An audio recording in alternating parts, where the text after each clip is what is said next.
Magandang hapon po sa ating mga mag-aaral ng Grade 9 Filipino mula Luzon, Visayas at Mindanao. Ako po muli si Tutor Ryan from SDO Camarines Sur. Magandang hapon po sa inyong lahat. Isang maganda at mapagpalang hapon po sa ating lahat. Ako po si Ginoong Erickson de la Peña, ang inyong Tutor Eric from SDO Caloocan. Mabuhay po ang mga mag-aaral at mga kaguruan sa buong Pilipinas, lalong-lalo na po yung mga magulang na walang sawang gumagabay sa kanilang mga anak po. Tama. Magandang hapon. At syempre, meron na agad tayong mga bumabati. Ngayon, Tutor Eric, basahin agad natin. Opo, medyo marami na po. Magandang hapon po kay Darlene May Quilon. Hi, Tutor Eric and Tutor Rai daw po. Kay Rubin Gabriel Villamor. Hello sa ating lahat. Ayun, yan talaga ang laging sumusubaybay sa atin tuwing araw ng Miyerkules at nakikinig, natututo sa ating mga aralin linggo-linggo. Ay po, kay Kerubin Gabriel Villamor naman po. Good afternoon po, Tutor Eric at Tutor Ryan. Kay Rhea Kapati Sampang, Grade 9 St. Luke ng Gutad National High School. Si Isabela May de la Cruz na kasalukuyan pong nanonood sa Cabatuan. Isabela, Cabatuan East District. Ayan, magandang hapon po sa inyo. Kay Gremar Valiente, magandang hapon sa iyo from Lalo National High School. Kay Roy De Jesus, ayun. At kay Ira Agbayani, blessed. Ayan, afternoon, Tutor Eric and Tutor Ryan. God bless you both. Ayan. Pagpalain din po kayo ng ating Panginoon. Yes. Opo. Alright. So sa hapong ito ay meron naman tayong panibagong tutuklasin at pag-aaralan. Siyempre pa sa ating Grade 9 Filipino. Ayan. So i-present na natin ang ating PowerPoint presentation, Tutor Eric. Okay po. Naka-present na po. Inaantay na lang po natin siguro yung director natin para display yung ating PowerPoint presentation dito. At alam kong sabik na po yung mga mag-aaral sa ikasyam na baitang sa buong Pilipinas, Tutor Ryan. Opo, syempre. Syempre pa, yan ay nagmumula sa Luzon, Visayas, Mindanao. At huwag kalilimutan, syempre, i-like at i-follow ang ating DepEd EdTech Unit page. At abangan, subaybayan ang ating mga tutorial lessons dito sa ating page. At syempre, i-like din at i-follow ang ating YouTube account at ang DepEd tayo at DepEd TV. Ayan, tama ka, Tutor Ryan. Tayo po ay live na napanonood sa EdTech Unit page. Ano po, naway saan man panig ng ating bansa ay maayos nilang napakikinggan at napanonood ang ating live ngayong hapon. Tama. Ayan, lagi po tayo ang kaagapay nila sa pagtuklas ng kaalaman sa asignaturang Pilipino. Ayan, ang bilis po ng panahon, Tutor Ryan. Tayo po ay nasa unang quarter, Module 6 na, ika-6 na linggo na tayo. Wala, Module 6, no?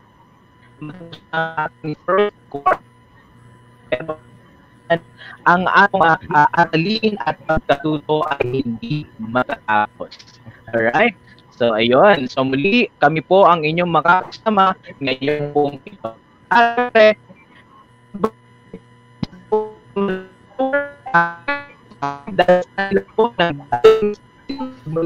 Ang ating module na siyang gagamitin natin o pagbabatayan natin ngayon sa ating mga aralin. Alright? So, syempre, lalo't higit sa ating SDS, Ma'am Loida Enedea, at sa aking butihing principal na kung saan ako nagmulang school, ang Del Gallego National High School. Ayun, sasamantalahin ko rin po yung pagkakataong ito para batiin ang aming Schools Division Superintendent sa SDO Caloocan, si Dr. Nerissa L. Losaria, SESO 6, lalong-lalo na po yung aming butihing punong guro, ang aming pinakamamahal ng purong guro sa Bagumbong High School, si Ginoong Noel G. Kibuyin, at ang aming puno ng kagawalang Pilipino na si Ginang Emma Pastrana at sa buong Departamento ng Pilipino. Magandang hapon po sa inyong lahat. Magandang hapon po sa ating lahat. Ayan, so Tutor Eric. Ayun po, ipinapakilala po natin yung ating Tutor of the Week. Actually, Tutor Ryan, hindi lang po isa ang ating Tutor of the hindi Week, lang kundi isa. dalawa sila. Ayun. Dalawa sila. Sino-sino kaya sila? Ito, kilalanin natin. Yung isa po ay si Greymar L. Valiente mula sa Lalon National High School, SDO Cagayan Valley. Siya po ay grade 9 Aristotle. At ang kanyang guro sa asignaturang Pilipino ay si Ma'am Sherry Ann Letada at si Ma'am Frazel Serna. Ayan, binabati po kita. Binabati po namin kayo yan. Greymar A. Valiente. At ito pong isa pa, yan, si Kathleen Chloe A. Damaso from Bagumbong High School sa paaralan po namin. Tutor Ryan, SDO Caloocan. Grade 9 naman. At ang kanyang guro sa Filipino ay walang iba kundi si Ma'am Venus Rosario Calamaya. Ayan. Magandang hapon po sa iyo. Magandang hapon. Alright. Ang husay talaga ng ating mga mag-aaral sa Filipino 9. At syempre, ang husay din ng kanilang gurong tagapagpatnubay, no? Alright. So syempre pa, Tutor Eric, noong nakaraang linggo, noong week 5, ay may iniwan tayong gawain kung saan pinapipili natin ng isang tauhan sa akdang binasa ang ating mga mag-aaral gamit ang mga katanungang po, Tutor Ryan, ako na magbabasa. Sige po. A, anong uring tauhan siya? B, anong karakter ang kanyang katauhan sa takda? C, paano siya nakatulong sa akda? At D, kung ikaw ang tauhang pinili mo, tutularan mo ba ang kanyang katauhan at bakit? Ayun po yung 4 na tanong na para sa ating takdang gawain nung nakaraang linggo. Kung saan tinalakay natin ang 2 uri ng tauhan, tauhang bilog at tauhang lapad. At batid natin na naunawa ang mabuti ito ng ating mga mag-aaral. Siyempre, no, Tutor Eric? Ayan, syempre po, kinuha po natin yung gawa nung isang Tutor of the Week po natin na si Greymar Valiente. Ayan, napakahusay po talaga ng mga batang ito. Ayan, sa letter A po, si Fidel po ang napili niya na isang doktor ay pangunahing tauhan sa kwento. Sa letter B naman po, siya po ay isang mabuting doktor at ama. Sa letter C po, siya ang nagsilbing instrumento upang mainterpreta ang damdamin ng may akda. At sa letter D po, gusto niya raw po maging si Fidel. Bakit? Dahil hangad ng lahat ang makapagtrabaho at makakita ng malaking pera, ngunit mas pipiliin kong manatili sa aking kinagisnan upang makatulong at makasama ang aking mga mahal sa buhay dahil mas magandang sama-sama. Sama-samang patungo sa magandang buhay at ito ang hinahangad na makamit ng lahat. Napakalalim po nun. Napakahusay naman at napakalalim namang magsalita ni Greymar, no? Alright, so tumpak ang kanyang mga kasagutan, ang husay. At para nga sa ating layunin sa araw na ito, sa hapong ito, ay inaasahang makamit na pagsusunod-sunod ang mga pangyayari sa akda, no? Pagsusunod-sunod na mga pangyayari, Tutor Eric. Dapat po talaga malaman nila kung ano po yung pagkakasunod-sunod ng mga pangyayari simula hanggang wakas para po masundan nila ng mas maigi at mas maunawaan ng mga bata yung kwentong kanilang binabasa. Yan. At para sa pagtuklas ng tatalakayin natin iyan, sasamahan namin kayo. Para sa ating talasalitaan, ikaw na rin, Tutor Eric. Ayun, siguro ibigay po muna natin itong mga kahulugan ng talasalitaan natin para lubos nilang maunawaan yung ating kwento mamaya, Tutor Ryan. Una po, ang ibig sabihin ng kabiyak ay asawa. Ikalawa po, pumanaw, namatay. Katlo, umalingaw-ngaw, umulit. Umalingaw-ngaw. Ika-4, manlililok, iskultor. Manlililok.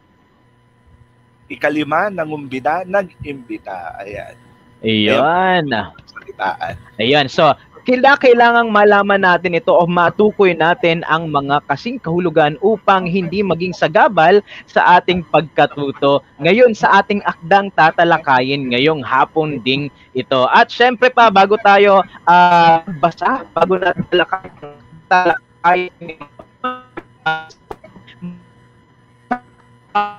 national. Yan, good afternoon. Siyempre, Emil Jan Tadeo, good afternoon. Watching from Quirino National High School, Quirino, Isabela. Ayan. At marami pang iba na bumabate. Para sa ating panimulang pagsubok, Tutor Eric. Ayan, para po sa ating panimulang pagsubok, ano ang mga ideyang inyong mahihinuha mula sa nakikitang larawan? Ano po kaya? Alam ko pong malawak yung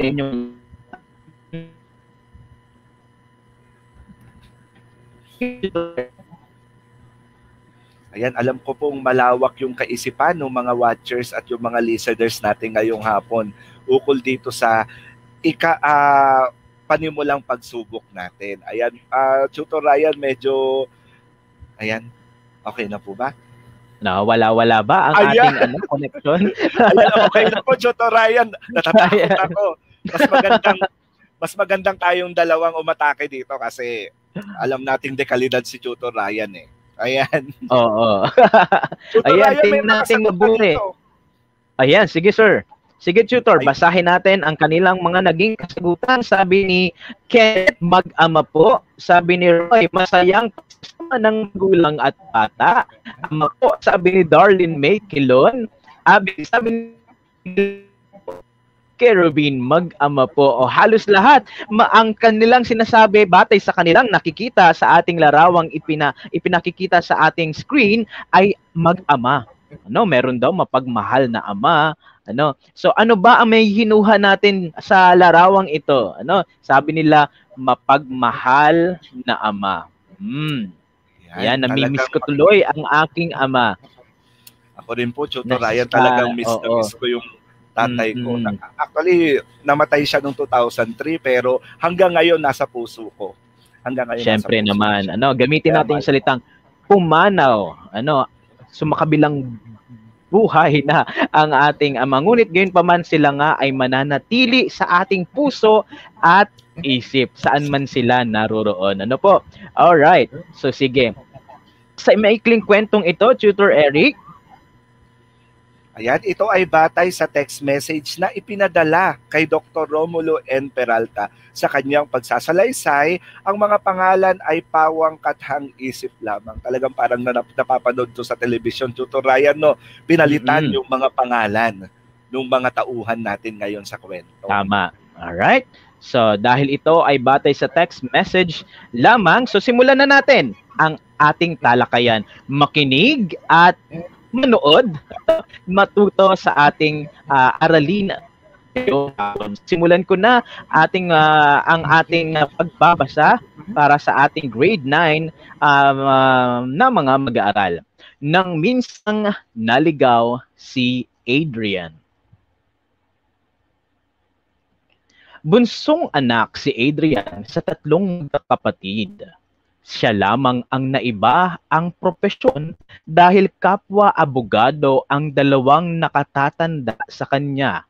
Dahil may kaya sa buhay ang pamilya, natupad ang pangarap niyang maging isang doktor.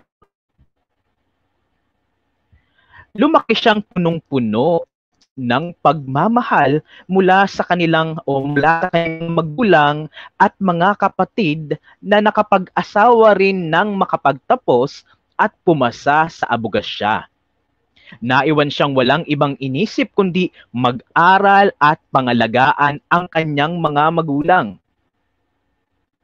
Matagumpay niyang nataas ang pagdoktor at hindi nagtagal ay nakapagtrabaho sa isang malaking ospital. Ngunit sadya yatang itinadhana na matapos ang 2 buwan na siya'y maging ganap na doktor, pumanaw ang kanyang pinakamamahal na ina. Naiwan sa kanya ang pangangalaga ng ama na noon ay may sakit na ring iniinda. Malimit siyang mapaisa sa tuwing nabibigyan ng pagkakataong makapagpahinga, dulot na rin ng hindi niya maiwan-iwanan na ama.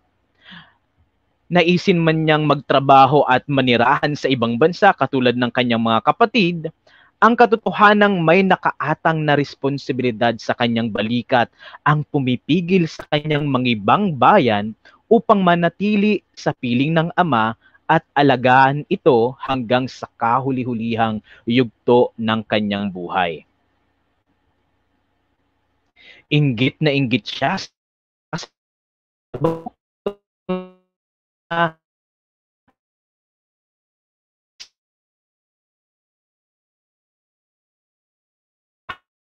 at ang luho at oras na makahanap kapag nawala na ang kanyang ama isang araw habang nagpapahinga matapos ang halos 5 oras na operasyon.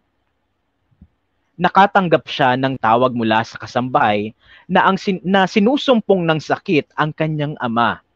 Nagmadali siyang umuwi at sa kabutihang palad, naagapan naman niya ang ama.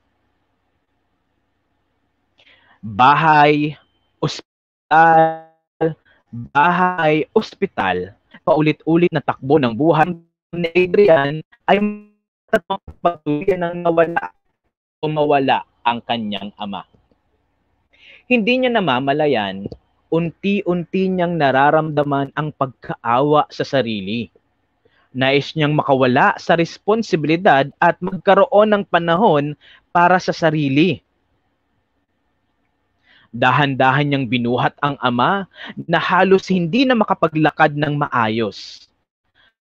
Pinasan niya ang ama at isinakay sa kanyang kotse. Walang imik na sumama ang ama. Naglakbay sila ng halos 1 oras nang sila'y nakarating sa isang lugar. Huminto ang kotse at pinasan ni Adrian ang ama.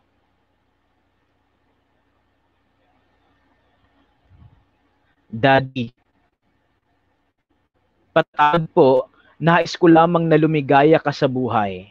Nasa katanghalian na po ako ng buhay ko. Ayaw ko pong mag-isa balang araw kapag kayo'y nawala. Tinunton nila ang daan papasok sa isang kagubatan. Mabigat ang ama kaya paminsan-minsan ay tumitigil sila sa lilim ng puno ang magpahinga. Wala pa ring imik ang ama habang binabali ang maliit na sanga. Napansin niyang tumutulo ang luha ng anak. Bakit ka umiiyak? Tanong ng ama kay Adrian. Wala po, Dad. Nagtuloy sa paglalakad si Adrian, pasan-pasan ang ama. Patuloy rin ang pagtulo ng kanyang luha. Alam niyang labag sa kanyang kalooban ang kanyang gagawin. Maraming beses din silang tumigil upang magpahinga at paulit-ulit din ang pagbabali ng ama ng maliit na sanga ng puno. Napansin ito ni Adrian. Bakit niyo po binabali ang mga sanga ng puno sa tuwing tayo nagpapahinga, Dad? Tanong ni Adrian. Tumunang ama na may ngiting namumutawi sa kanyang labi. Alam ko.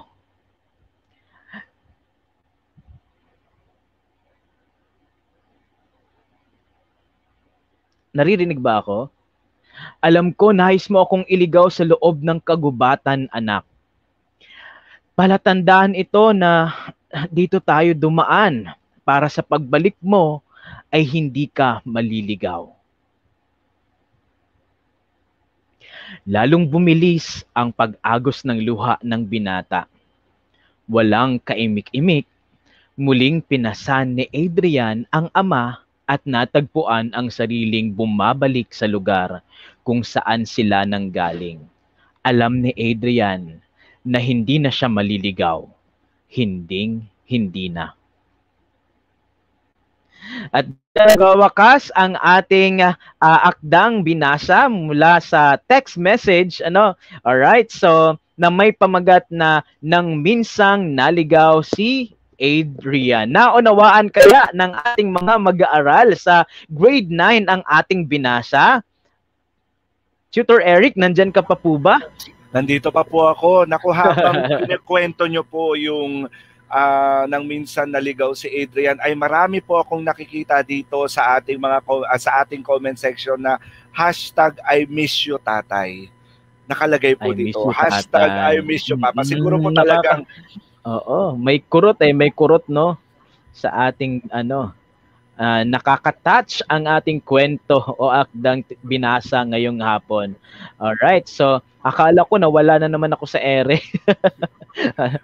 po Alright, kahit ako so po, ano Tutor pa? Ryan, nakikinig po talaga ako sa Iyon. kwento nyo. Talagang iba po eh.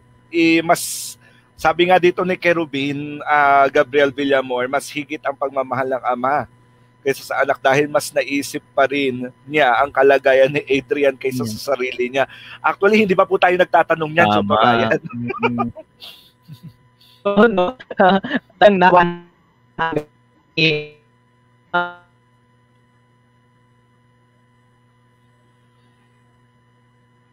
Ayun po.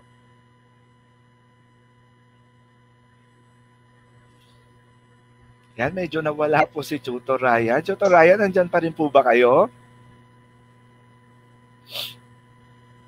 Ayan, sige, tuloy natin ngayon, ano.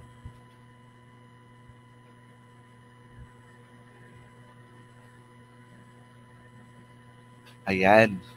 So, medyo nawala si Tutor Ryan. Alam ko namang malinaw ninyo ako na panonood at naririnig ngayon. Ayan.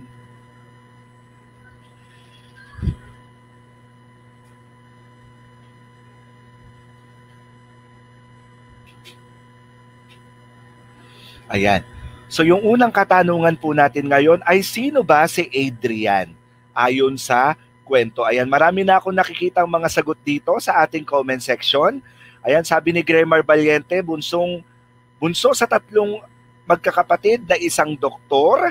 Ayan, si Adrian ay isang bata na naging doktor at pinagtangkaan niyang iligaw ang kanyang ama. Ayan, si Adrian ay bunsong anak.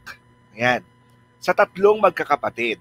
Siya lamang ang naiba ang propesyon dahil kapwa abogado ang 2 nakatatanda sa kanya at siya ay isang doktor.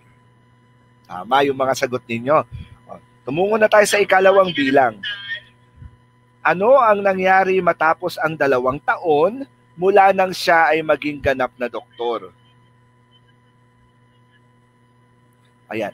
Ano kaya yung nangyari matapos ang 2 taon mula nang siya'y maging ganap na doktor? Sige, mag-aantay ako ng sagot sa ating comment section. Ayan, para lalo nating mapatunayan na talagang naintindihan niyo yung kwento ni Tutor Ryan kanina, no? Ayan, sabi ni Darlene May Quilon, namatay ang kanyang ina.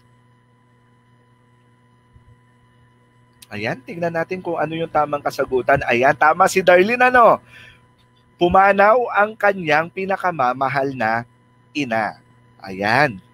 Ang kanyang minamahal na ina ay namatay, sabi ni Gremar Valiente, at sabi naman ni Roy De Jesus, namatay ang kanyang ina. Ikatlong bilang tayo, ikatlong katanungan. Ano ang pumipigil kay Adrian upang siya ay magibang bayan? Ano ang pumipigil kay Adrian upang siya ay mangibang bayan?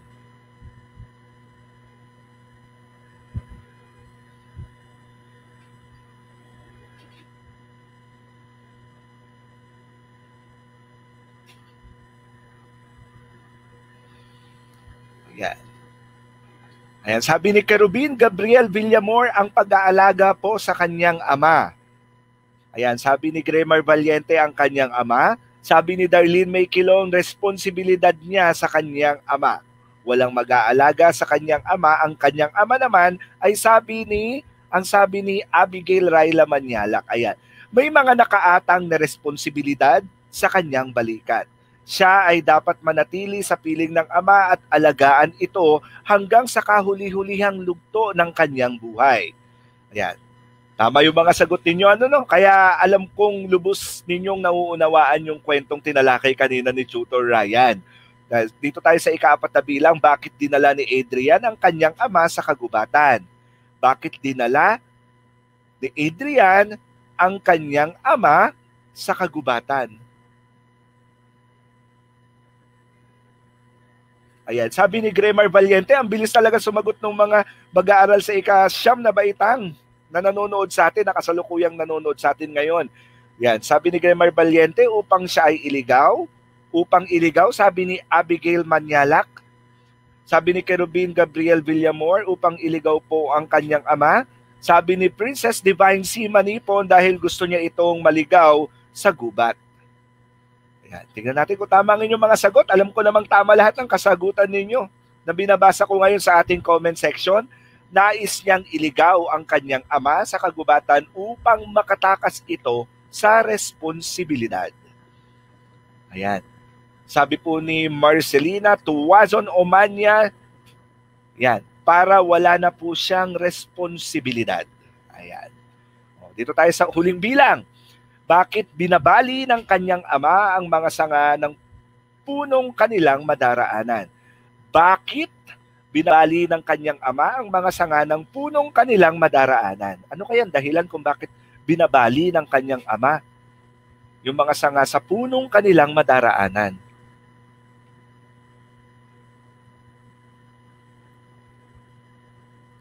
Sige, tingnan natin. Ayan, sabi ni Gemar Valiente, upang gawing palatandaan. Ayan. Upang may palatandaan si Adrian, sabi ni Darlene Maykilon. Sabi naman ni Ira Agbayani, upang maging senyales sa pagbalik ng kanyang anak at hindi na ito maligaw. Yan, upang maging palatandaan, tama ang mga sagot ninyo. No? Maraming salamat sa inyong aktibong partisipasyon upang maging palatandaan ng kanyang anak para sa pagbalik ni Adrian ay hindi na siya maliligaw. Ayan, maraming salamat sa inyong aktibong partisipasyon, mga mag-aaral sa ika-siyam na baitang.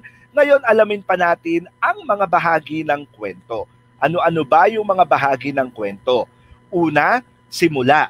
Sa bahaging ito, inilalahad ang tagpuan at ipinakikilala ang mga tauhan. Ayun, dapat nating malaman kung sino yung mga gumaganap sa kwento dahil sa kanila umiikot yung pangyayari sa kwento. At dapat din natin malaman kung saan nangyayari ang kwento para lubusan nating maunawaan kung saan at kung paano iikot ang kwentong ating binabasa.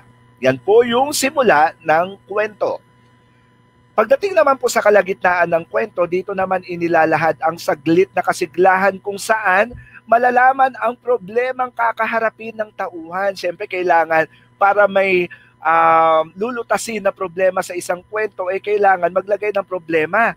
Kailangan malutas yun bago ang wakas. Minsan naman, kung binibitin tayo, hindi natin makikita yung kalutasan ng kwento, kundi meron pang susunod na kwento. Yun yung gitna ng kwento. At dito rin natin makikita, nakapaloob din dito, ang tunggalian at kasukdulan ng kwento. Welcome back, Tutor Ryan! Nawawala-wala na naman tayo, Tutor Eric. Sige lang po. Pasensya na, bumabagal ang aking internet. Sige lang po, Tutor Eric, tuloy lang po. Pero sabi nga po natin, Tutor Ryan, kahit paputol-putol lang ating internet, hindi tayo titigil para ipatuklas sa ating mga mag-aaral ng kaalaman. Ayan. Nandito lang po tayo, Tutor Ryan, sa gitna ng kwento. Sabi nga dito, nakapaloob din dito ang tunggalian sa mga tauhan at ang kasukdulan o yung pinakakapanapalabik na pangyayari sa kwento. Ayan. At sa wakas naman ng kwento, dito naman inilalahad ang kakalasan at ang katapusan ng kwento. Dito rin natin makikita, Tutor Ryan, kung paano nila naresolba o nabigyan ng solusyon yung problema na umikot sa kwento. Alright. So, yan ay wakas ng kwento. Alright. So, sige. So, syempre, batay sa ating nakikita sa ating screen, okay? So, sinasabi dito na ang mga tanong, paano mo napagsusunod-sunod ang mga pangyayari? Okay? Paano daw napagsusunod-sunod ang mga pangyayari? Okay? Napagsusunod-sunod ang mga pangyayari sa akda sa pamamagitan ng pagtukoy ng bawat bahagi nito ng katulad ng simula, gitna, at wakas. Bate rin yan sa paliwanag ni Tutor Eric kanina. At bakit mahalaga? Bakit nga ba mahalagang pagsusunod-sunurin ang mga pangyari sa akda? Okay, so simple, sabi dito, mahalaga ang pagsusunod-sunod ng mga pangyari sa akda sapagkat sa tulong nito ay mas madali nating natutukoy ang mga pangunahing kaisipan sa kwento at natutulong o nakatutulong rin ito upang makuha ang mga detalye at pagkakasunod-sunod ng mga pangyayari. So yun ang tatandaan natin mga mag-aaral, no? So napakahalaga ng pagsusunod-sunod ng mga pangyayari sa akda. Ano? Una ay upang matukoy ang pangunahing kaisipan at pangalawa ay upang makuha ang mga detalye. Ano? Alright, so sige. Ayan, sabi din po dito ni Roy De Jesus upang maiintindihan ng mga nanonood at mga nagbabasa kung ano yung pangunahing layunin. Tama nga naman si Roy. Ayan. Pangunahing layunin, pangunahing kaisipan. Ano po? Alright. Ayan, Tutoraya, sa pagkakataong ito, subukin natin kung talagang naunawaan nila yung ating tinalakay ngayong araw. Ayun, alam ko, sige. handang-handa na sila at hindi na dapat natin kailangan tanungin pa kung handa sila dahil lagi naman silang handa. Lagi naman silang handa. Alright. So pagsunod-sunurin, ayon sa panuto, ang mga pangyayaring naganap sa akda at syempre pa, i-comment ang inyong sagot. Ayan, ano po kaya? Ano po kaya yung nauna? Ayan, sa kwentong tinalakay natin kanina. So tingnan natin ang kanilang mga sagutan. Siyempre, talagang sinusuri nilang mabuti. Ano nga ba ang una, ikalawa, ikatlo, ikaapat at ikalimang bahagi ng kwento upang mas maging malaman nila kung ano ang pagkakasunod-sunod na mga pangyayari sa akdang ating binasa. Alam mo, Tutor Ryan, minsan pag nakikita ko yung mga active listeners and active viewers natin dito, parang gusto ko na lang na makiisa sa kanila na minsan maramdaman ko rin kung paano yung pakiramdam ng sumasagot din dito kasi gustong-gusto ko talaga yan. Lalo na kapag sinusubukan nung ating mga guro sa asignaturang Pilipino kung gaano katatas yung ating kaalaman dun sa paksang tinalakay, parang ang sarap talagang ibigay yung sagot, lalo na kung talagang nakikinig lahat eh. Tama, Tutor Eric. At syempre nakakamiss din talaga yung ating face-to-face classes kung saan talagang mas nakasasagot ng maliwanag, maayos at kung gaano kadetalyado ang ating mga mag-aaral batay sa ibinibigay nating mga katanungan. How we wish na bumalik na ang dating normal ng ating pagtututo. Talagang, Tutor Ryan, iba pa rin yung tindi at alab ng puso ng mga mag-aaral pag face-to-face. Talagang makikita natin kung sila kasigla. Tutor Ryan, may sagot na dito. Ang bilis talaga ni Grammar Valiente. Talagang pinatunayan niya na siya yung duty of the week natin ngayon. Sige nga. Ay, no. Alright, sige. Nalagay dito, 5, 3, 1, 2, 4. Ayun, may iba pa kayang kasagutan maliban sa sinabi ni Grammar? Sige, hintayin na rin natin yung mga sagot ng iba. So habang hinihintay natin, sabi ni John Mark, watching from Villafuego, Integrated School, Aurora Isabela, John Mark Cadiente. Kayla Cepeda, shoutout po from Gutad, National High School 9, St. Mark. Roy De Jesus, isang araw habang nagpapahinuha matapos ang halos 5 oras. No, ano daw yun? Pero siya nakatanggap ka ng... Ayan, parang ayan na po yata yung sagot niya. Talagang napakatsaga nitong pag-aaral natin. Sinulat. Talagang pinagtsagaan nilang sinulat. Pero ayan, sabi ni Marcelina, Tuazon Omanya, Shara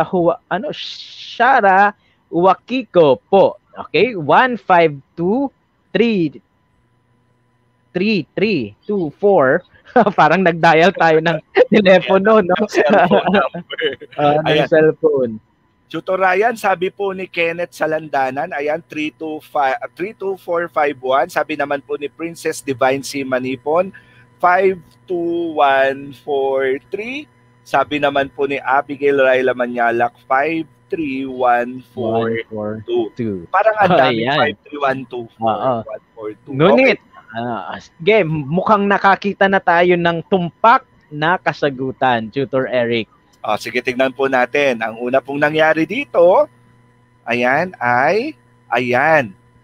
Una, lumaki siyang punong-puno ng pagmamahal mula sa kanyang mga magulang at mga kapatid na nakapag-asawa rin ng nakapagtapos at pumasa sa abogasya. Naiwan siyang walang ibang inisip kundi mag-aral at pangalagaan ang kanyang mga magulang. Yon ang unang pangyari. Ikalawa, Tutor Eric. Malimit siyang mapag-isa sa tuwing nabibigyan ng pagkakataong makapagpahinga, dulot na rin ng kanyang nang hindi niya iwanan na ama. Ikatlo, Tutor Ryan.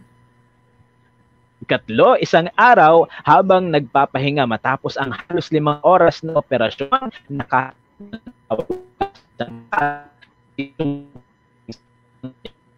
Apat, Tutor Eric. Naglakbay sila ng halos 1 oras nang sila'y nakarating sa isang lugar, huminto ang kotse at pinasan ni Adrian ang ama. Tinunton nila ang daan papasok sa isang kagubatan. Tumungo po tayo sa ikalima. Bilang panghuling pangyayari sa akda, lalong bumilis ang pag-agos ng luha ng binata. Walang kaimik-imik, muling pinasan ni Adrian ang ama at natagpuan ang sariling bumabalik sa lugar kung saan sila nanggaling. So yon ang panghuling pangyayari bilang pagkakasunod-sunod ng mga pangyayari sa ating akda. Nakaka-touch talaga ang kwentong ito. Minsan ka rin bang naligaw, Tutor Eric? Opo, actually ayoko na pong ikwento dito dahil baka hindi po tayo abutan ng oras. Pero sa mga nangyayari naman po sa ating buhay, dapat po nating laging maiisip na lahat po ng nangyayari sa ating buhay ay para sa ikabubuti natin at wala pong ibinibigay na pagsubok ang ating Panginoong Diyos na hindi natin kayang bathin, na hindi natin kayang labanan. Kaya alam kong kayang-kaya natin lahat. Alright, so lahat ng mga nangyari ay may kadahilanan. At syempre, lahat tayo ay merong mga pinagdadaanan. Sadyang may pinagdadaanan, nagiging magulo ang ating isipan. Ngunit doon pa rin tayo sa kung ano ang tama at kung ano ang sinasabi ng ating puso na ito ay ang tamang dapat natin gawin. Alright? So, ayun. So, sabi ni Darlene, Nyaks, baligtad yung 4 at 2 ko. Ha, ha, ha, ha.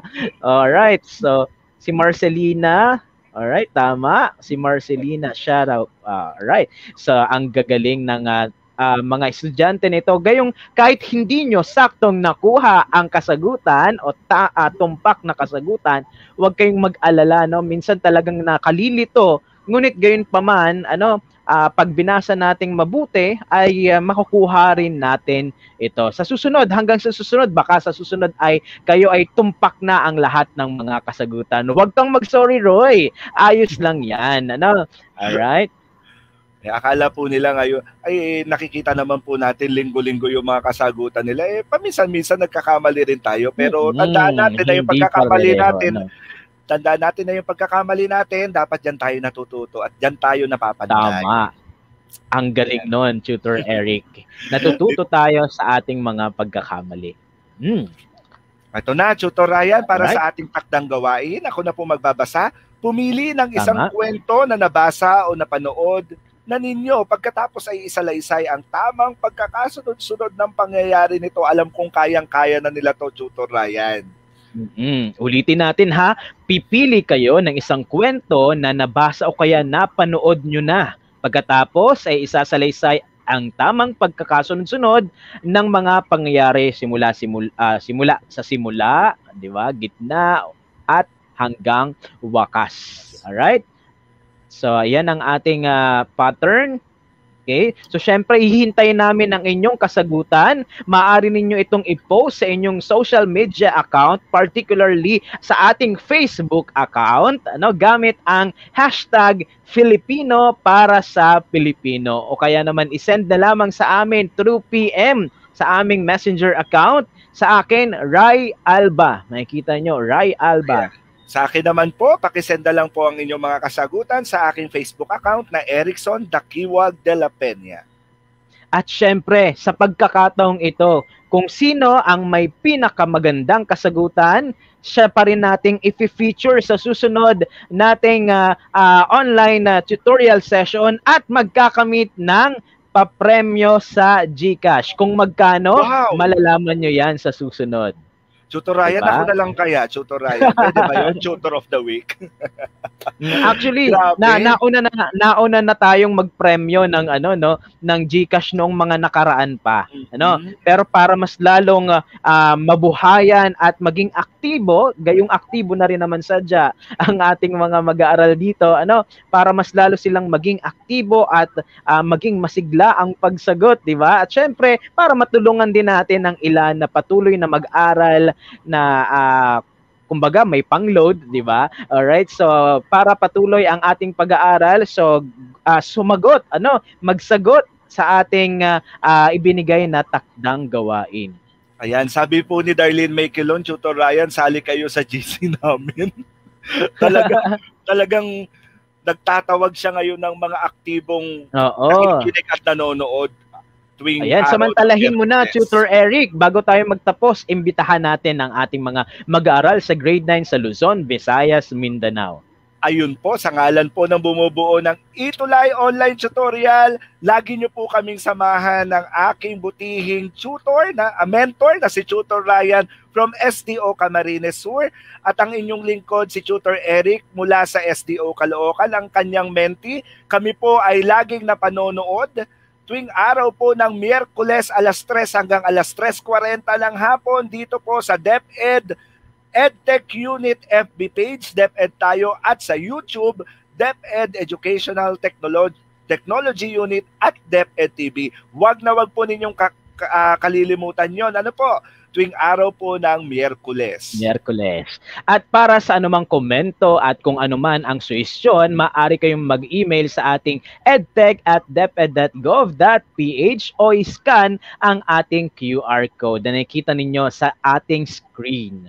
Muli, para sa susunod na talakayan sa Filipino 10, ngayon ding Miyerkules, 3:40 hanggang 4:20 ay makakasama natin ang magagaling na tutor. Walang iba kundi si Tutor Pam ng SDO Caloocan at si Tutor Donna ng SDO Las Piñas.